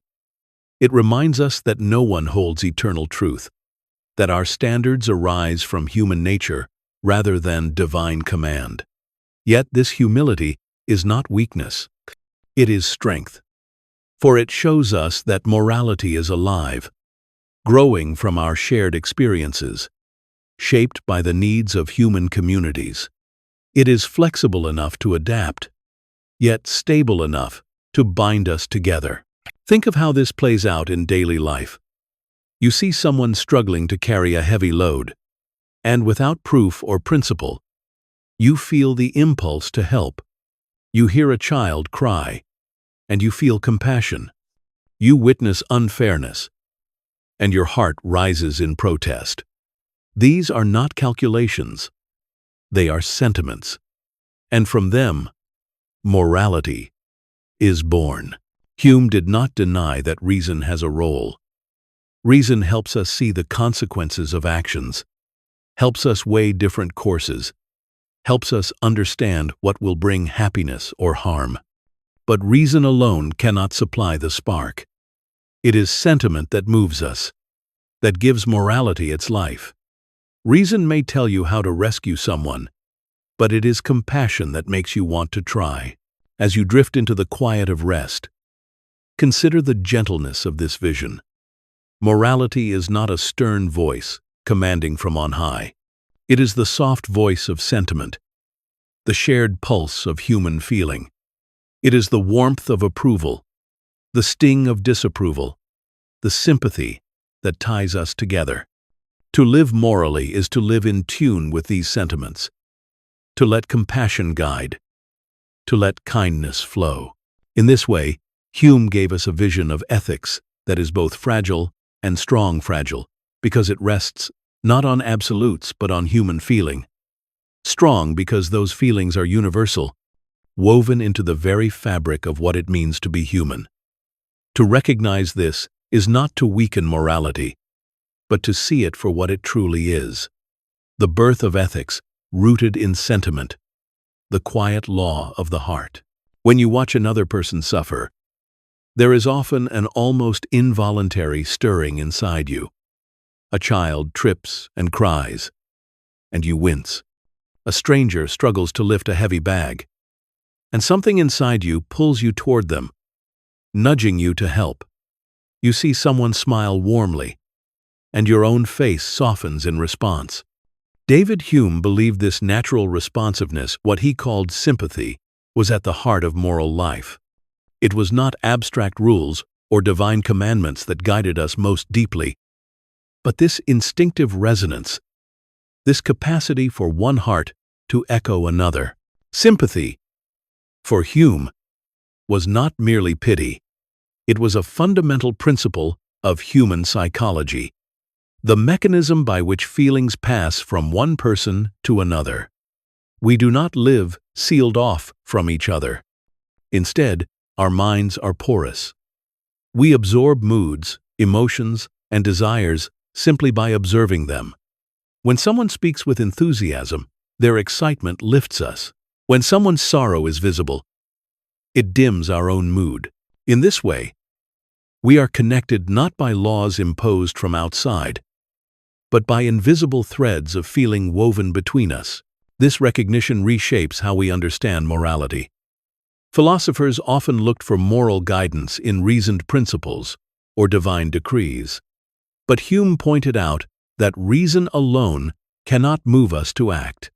It may tell us what means will achieve certain ends, but it cannot supply the desire for those ends. The true motivation comes from sentiment, and sympathy is the sentiment that ties us together. We feel the happiness or misery of others as if it were our own, and that feeling steers our judgments of right and wrong. Think of how naturally this works in everyday life. You hear laughter, and it lightens your spirit. You see someone injured, and you feel a pang in your own chest. These responses are immediate, requiring no argument or deduction. They are the ground from which moral life grows. Laws may formalize them, and customs may shape them, but the root lies deeper, in the human heart's openness to other hearts. Hume believed that this capacity for sympathy was what made society possible. Without it, we would be trapped in isolation, each pursuing only personal advantage. But with it, We extend ourselves beyond our narrow selves. We take joy in the joy of others. We recoil at their pain. This extension forms the bonds of trust, cooperation, and community. Morality, in this sense, is not an external structure imposed upon selfish beings. It is the flowering of sympathy, the natural connection of one heart to another. He was not naive. He knew sympathy could be stronger for those near to us, our family, friends, or community, than for strangers far away. Yet he argued that the very possibility of widening our sympathies rests on this basic mechanism. The imagination allows us to place ourselves in the position of others, to feel as they feel, even across distance. This imaginative sympathy is the seed of compassion for humanity as a whole. Notice how this view shifts the weight of morality. Instead of picturing a stern lawgiver commanding us, Hume invites us to notice the gentle pull of our own hearts. Instead of anchoring morality in abstract absolutes, he roots it in the warmth of connection. We are moral, not because we fear punishment or chase reward, but because we cannot help but feel with others, because their well-being becomes part of our own experience. As you drift in thought now, reflect on the countless small ways sympathy shapes your life. The comfort you feel when someone shares in your sorrow, the delight that spreads when joy is shared, the way your own mood is lifted by kindness, lowered by cruelty. These are not minor ripples, but the very tide that carries human life forward. For Hume, this sympathy is not only the basis of morality, but also a source of hope. It shows that we are not condemned to selfish isolation. We are built to connect, to resonate, to share. Our hearts guide us more reliably than laws alone ever could. This does not mean laws are unnecessary. They can protect, coordinate, and regulate. But laws without sympathy would be cold, mechanical, lifeless. It is the human heart that breathes warmth into justice. And so, morality is less about obedience to distant commands and more about listening to the quiet resonance within, the echo of another's joy or pain vibrating softly in your own being. This recognition is at once simple and profound. It tells us that kindness is not imposed upon us from above.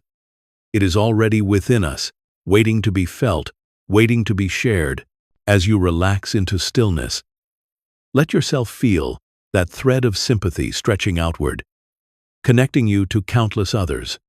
Imagine the quiet rhythm of human hearts beating, each one fragile, each one sensitive, each one capable of connection. This, Hume tells us, is the true compass of morality. Not laws written in stone, but hearts attuned to hearts, guiding kindness through the simple, natural miracle of sympathy. From childhood, we are taught to crave certainty. We want answers that are fixed, truths that are beyond question, a sense of ground beneath our feet that will never shift. Yet life, as it unfolds, rarely provides such security. Events surprise us, expectations fail, the future arrives in ways we never predicted. David Hume believed that certainty itself was an illusion. To demand it is to demand more than human nature can supply. But he did not see this as despair. Instead, he saw it as an invitation to live differently, to surrender to the flow of experience, rather than clinging to absolutes. To understand this, consider how we live day by day. We expect the world to resemble the past, but we cannot prove it must. We expect our friends to greet us kindly, but there is no logical necessity that they will. We expect our bodies to carry us, the sky to stay above us, the earth to hold us. None of this is guaranteed. All of it rests on habit and expectation. To insist on certainty would be to live in a constant state of frustration. forever demanding proof where none can be given. Hume's advice, implicit in his philosophy, is to let go, to see that uncertainty is not a flaw in life, but its condition, to surrender to the flow of impressions, of experiences, of habits, without trying to anchor them in absolute necessity. This surrender does not mean passivity. It means living in rhythm with the way the human mind naturally works. We trust patterns because we cannot help it, and that trust is sufficient. We need not elevate it into certainty. We can rest in it as expectation. There is a freedom in this letting go. Certainty is heavy. It demands rigidity. It insists on absolutes. It resists change. Uncertainty, by contrast, is light. It moves with the flow of time. It accepts change as natural. It allows us to live without the burden of impossible guarantees. When we let go of certainty, we open ourselves to wonder. We notice the freshness of each dawn, the unpredictability of each encounter, the delicate contingency of each moment. Life becomes not a fortress of proof, but a river of experiences, each one flowing into the next. This vision softens the anxieties that so often grip us. Much of our fear arises from the craving for certainty. Certainty about the future. Certainty about our choices. Certainty about meaning itself. Hume's philosophy reassures us that we are not failing when certainty eludes us. We are simply living as humans live, guided by habit and trust, carried by the flow of impressions. To recognize this is to relax, to breathe, to accept that we are part of the stream. Think of how this feels in the quiet of night. You lie down to sleep without certainty that you will wake, yet you drift into slumber peacefully. You plan for tomorrow without certainty it will arrive, yet you prepare with calm confidence. These acts are not proofs. They are acts of trust in the rhythm of experience. To live well, Hume suggests, is to rest in this trust, without the restless demand for guarantees. The surrender to experience does not diminish, meaning it deepens it. Each moment becomes more precious because it is not guaranteed. Each connection becomes more valuable because it is fragile. Each joy is sweeter because it could have been otherwise. Certainty would dull life, turning it into a mechanical repetition. Uncertainty makes life vivid, alive, surprising.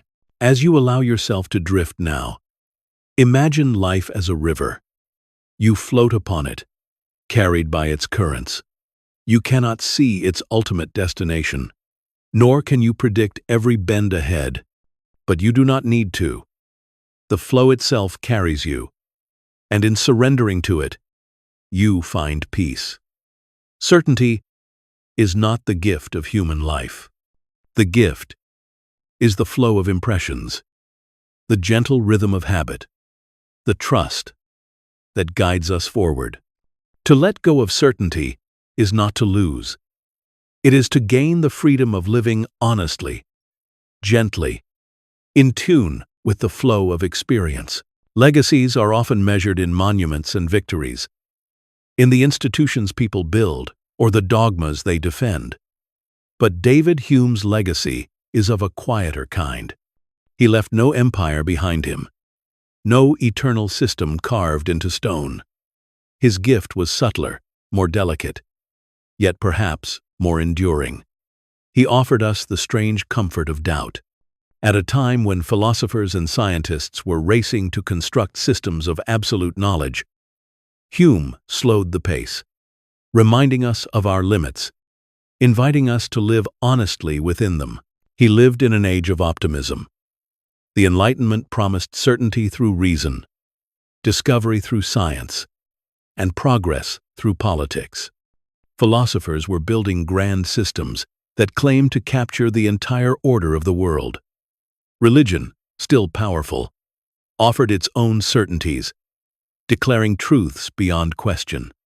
In the midst of these competing voices, Hume whispered that certainty itself was an illusion, that our minds were creatures of habit, that our knowledge was a fragile construction built from impressions and memories. He stripped away the armor of false security, not to leave us exposed, but to show us that we do not need it. This legacy has shaped centuries of thought. Modern science, for all its power, now admits its own provisional nature. Theories are not eternal truths but models, always subject to revision, always open to change. In this humility, one can hear the echo of Hume. He taught us that human knowledge is fallible, that we must rest in probability rather than proof. This recognition has made science stronger, not weaker, for it frees inquiry from the burden of perfection. The willingness to revise, to doubt, to test again, that is the scientific spirit. And Hume helped us see it. His legacy also shaped philosophy itself. Many who followed him, Kant, Mill, Russell, acknowledged the power of his skepticism. Kant famously admitted that Hume awoke him from his dogmatic slumber, forcing him to grapple with the question of how we justify our belief that the future will resemble the past. Even those who resisted Hume's conclusions found themselves defined by the encounter with his doubt.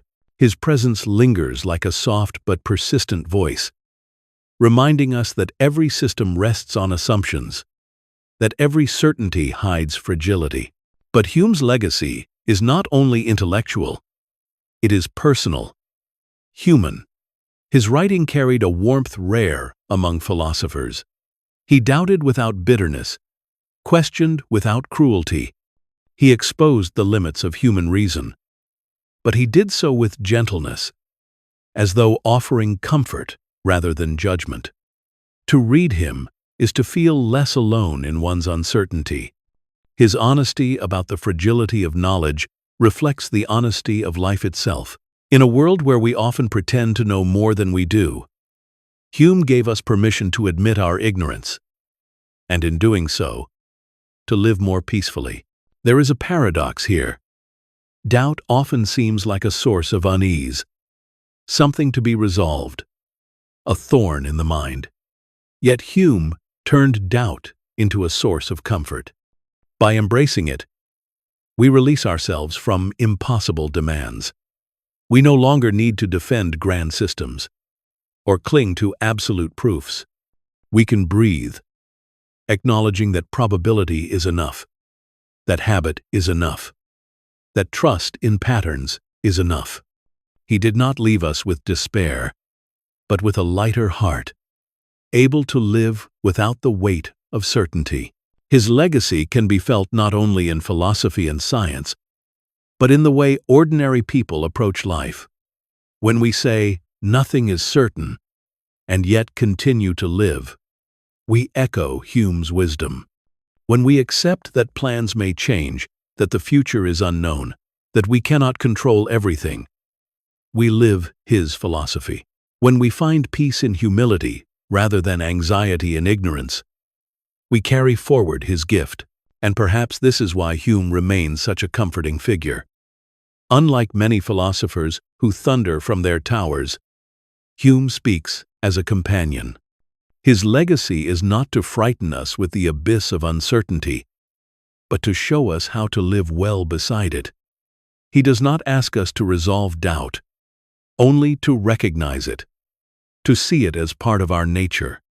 By doing so, he comforts us, reminding us that to be human is to be fragile, and that fragility is nothing to fear. As you reflect on his legacy now, feel the gentleness of it. It is not the legacy of a conqueror or a prophet. It is the legacy of a thinker who accepted the limits of human knowledge and transformed them into a path of honesty and peace. To be comforted by doubt is to see that life needs no guarantees, that uncertainty is not an enemy, but a companion.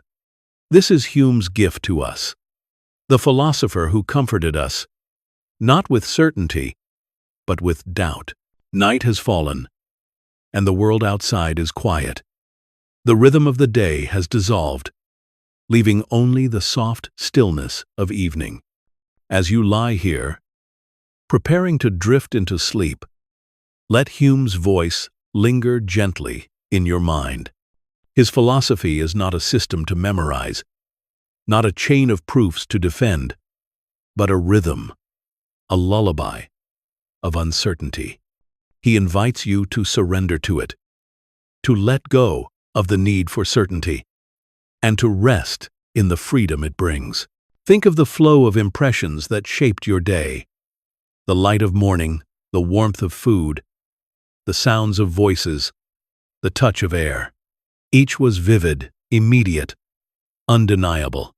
Now, as you recall them, they soften into ideas, echoes of experience.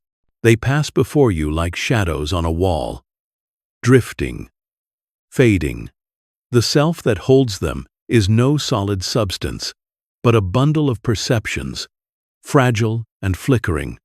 Yet, this fragility is not frightening.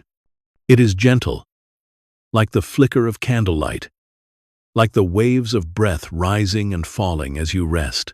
Certainty would be heavy, rigid, unyielding.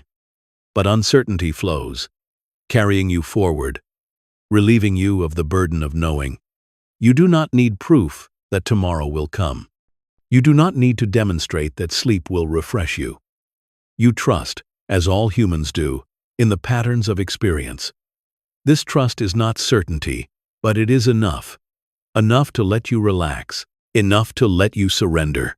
Let the rhythm of doubt become a comfort. Doubt does not demand defense. It does not call for anxiety.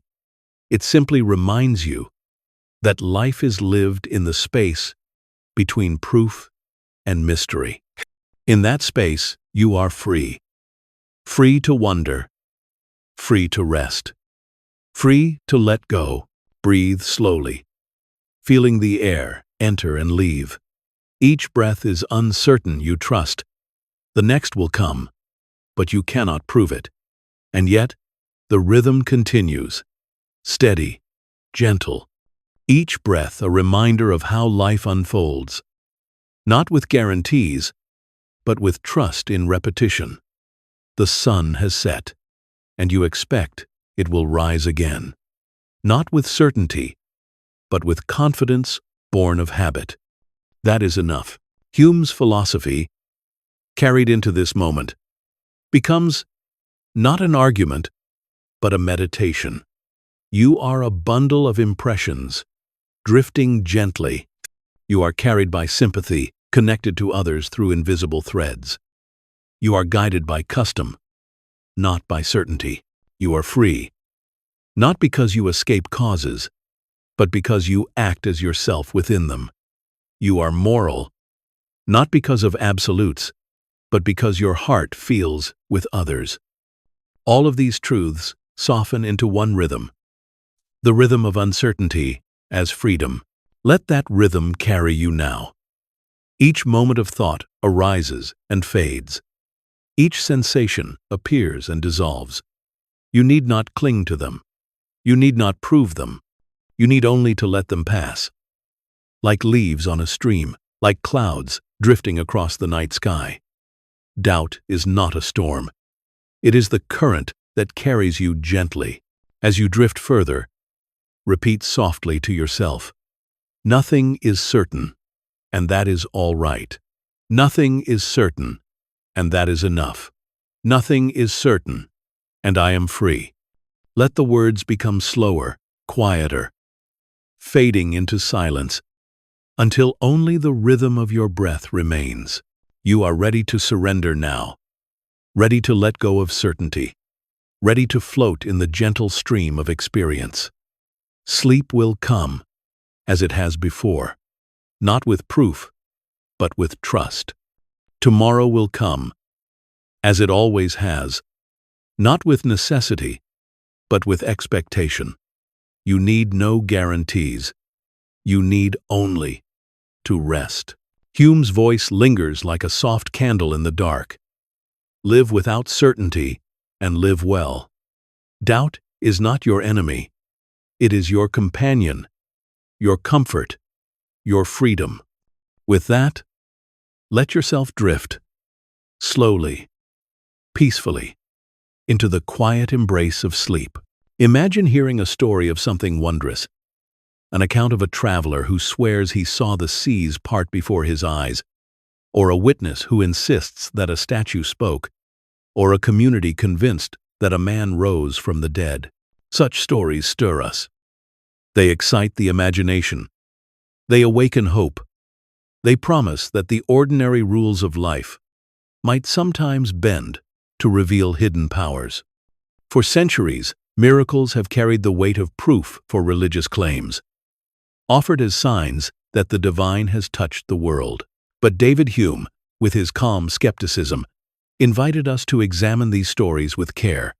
He did not ask us to dismiss them angrily, but to weigh them with caution, guided not by wonder, but by reason and experience. Hume's starting point was simple. Our beliefs should be proportioned to the evidence. If an event is consistent with the ordinary course of experience, we have strong reason to believe it. If an event is inconsistent with everything we have ever observed, we should withhold belief until the evidence is overwhelming. A miracle, by definition, is a violation of the laws of nature. And the laws of nature are nothing more than the uniform patterns established by countless experiences. Fire always burns, stones always fall. The dead do not return to life. To believe a miracle has occurred, Hume argued, we would need evidence stronger than the weight of all this accumulated experience. But the evidence we typically receive for miracles is testimony, someone's report of what they saw. And testimony, while valuable, is fallible. People misperceive. They exaggerate. They are moved by excitement, fear, or hope. They may deceive others or deceive themselves.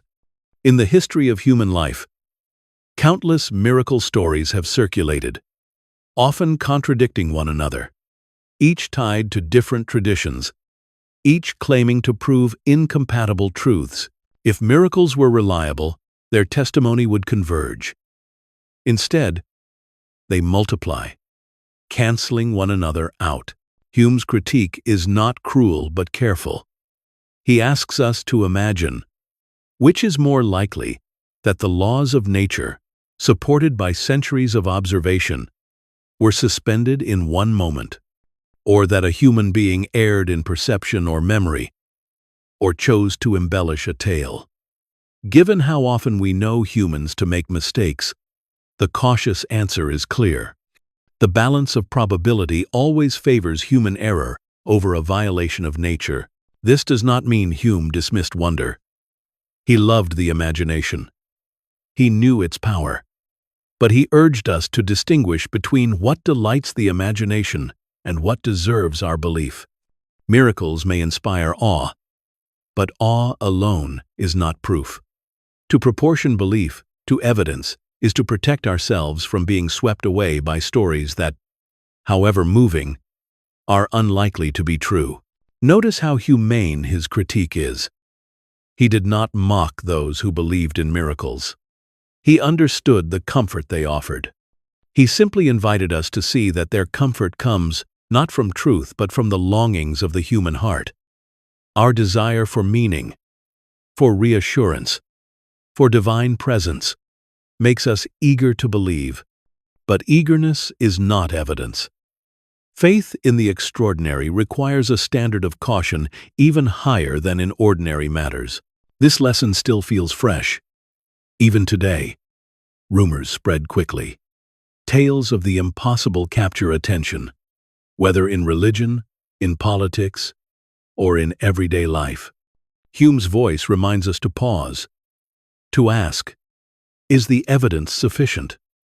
Does it outweigh the immense testimony of experience? Usually, it does not. And in recognizing this, We protect our minds. We preserve our honesty. We remain faithful not to fantasy, but to the quiet truth of the world as we know it. As you listen, you may notice how this critique itself soothes. It frees you from the pressure to defend every claim, from the anxiety of needing to know whether every miraculous tale is true. You can rest in the knowledge that your belief should follow the weight of evidence, and that extraordinary claims demand extraordinary proof. This is not a burden, but a release. You do not have to chase every rumor. You do not have to hold on to every wonder. You can live peacefully in the world of habit and experience, trusting the patterns that sustain you, skeptical of claims that violate them. Hume's critique of miracles is not meant to rob the world of beauty. It is meant to ground beauty in the real. The sunrise, the laughter of friends, the kindness of strangers, these are miracles enough. If by miracle, we mean wonders that move the heart, they require no suspension of natural law. They are the rhythm of nature itself, and they are more certain, more reliable, more sustaining than any story of seas parting or statues speaking. And so, Hume left us with a simple, steady principle. When faced with tales of the extraordinary, weigh them against the vast weight of experience. Believe only where the evidence compels. This principle, far from cold, is a kindness. It protects us from error. It honors the truth. It lets us live peacefully in a world where the patterns of nature are stable and sufficient.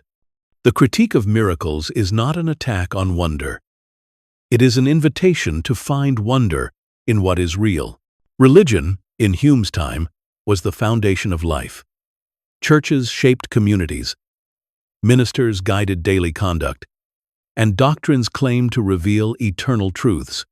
To question religion openly was to risk censure, suspicion, even danger.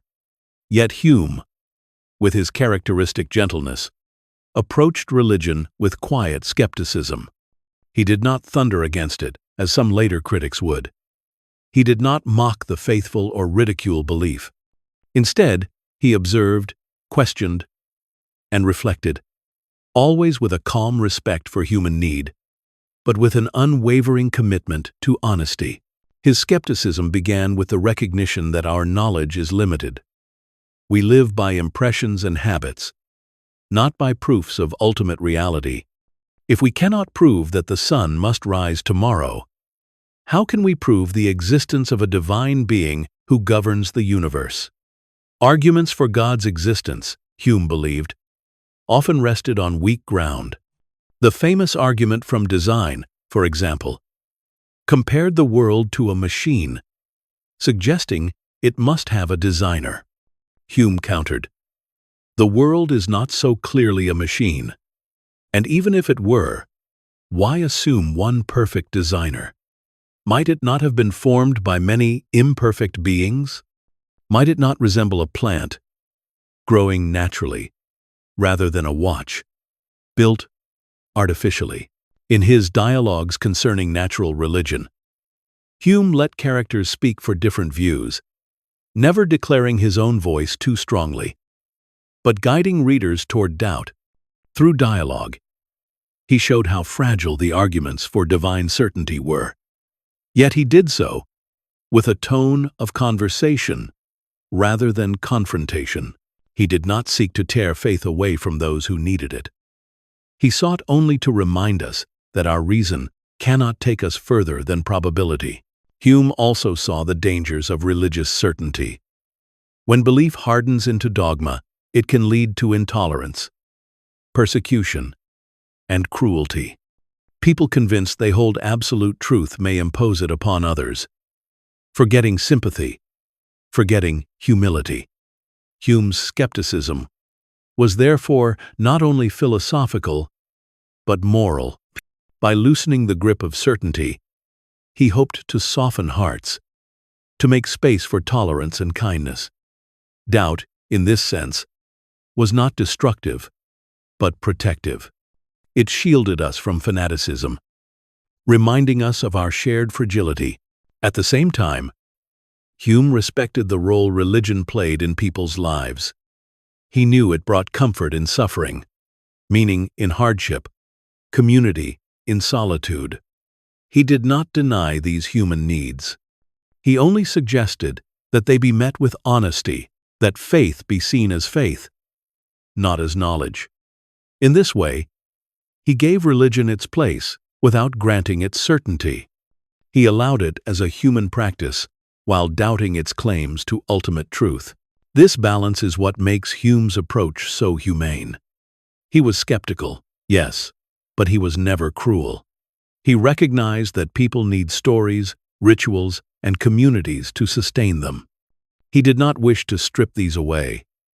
But he also knew that philosophy requires honesty, that we must admit the limits of our knowledge. By keeping both in view, he carved a path of quiet respect and quiet doubt. Even now, his stance feels refreshing. In a world often divided between fervent believers and harsh critics, Hume offers a gentler voice. He shows that skepticism need not be hostile, that questioning can coexist with respect. He invites us to acknowledge what we do not know, to live with humility, and to let tolerance flow from doubt. As you rest, reflect on this balance. You need not resolve the great questions of religion tonight. You need not prove or disprove the divine. You can live with the uncertainty, as Hume did, recognizing that your knowledge is limited, that your heart seeks meaning, that your respect for others requires humility. Religion and skepticism can coexist in this quiet way. Belief without arrogance, doubt without despair. Hume's quiet doubt and quiet respect form another part of his legacy. He showed us that to live honestly does not mean to live harshly. We can question with gentleness. We can doubt with kindness. We can admit ignorance while still honoring the needs of the human spirit. In this, as in so much else, he comforted us not with certainty, but with the peace of accepting our limits. And now, as our journey with Hume comes to a gentle close, it's time to let go of thoughts and drift into peaceful rest. Sleep well, and let the comfort of uncertainty carry you softly into dreams. If you find yourself still awake, you can click one of the 2 videos on your screen to keep listening and stay relaxed. And if you'd like more full-length sleep stories and soothing philosophy to accompany your nights, make sure to subscribe. Sweet dreams, and may tomorrow's dawn meet you with calm and ease.